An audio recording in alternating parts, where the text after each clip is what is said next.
Relational ka ba o transactional ba ang iyong pagkatao? Tara, pag-usapan natin ito.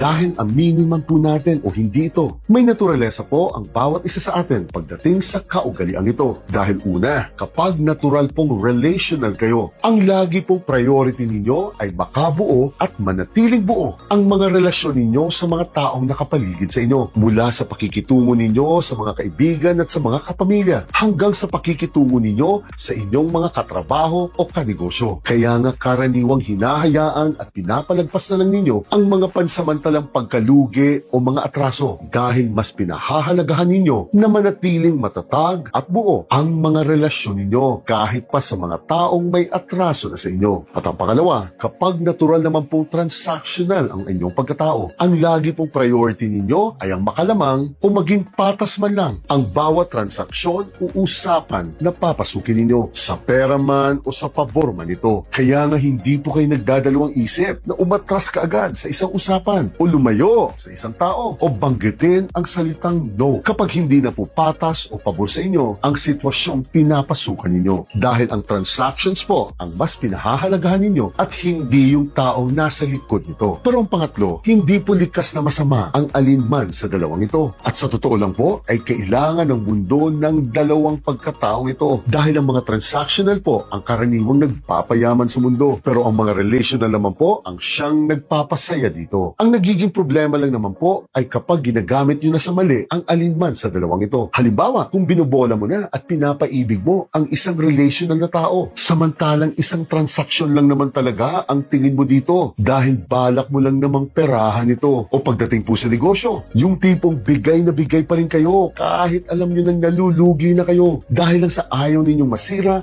ang relasyon ninyo ng katransaksyon ninyo. Pero bigla kayong magugulat at magtatampo nang biglang iniwan kayo nito dahil transaksyon lang pala ang habol nito sa inyo at hindi naman ang pakikipagkaibigan mo. Sa madaling salita po, anuman ang naturalesa ninyo ay gamitin po ninyo sa tama ito at huwag nyo pong hahayaan ang sarili ninyo na maabuso o mang-abuso. At magagawa lang po ninyo ito kung kikilalanin ninyo ng mabuti ang sarili ninyo at ang pagkatao ng mga nakapalibot sa inyo upang malaman po ninyo ang hangganan ng pakikipagrelasyon, pakikipagtransaksyon o pakikitungo ninyo sa ibang tao.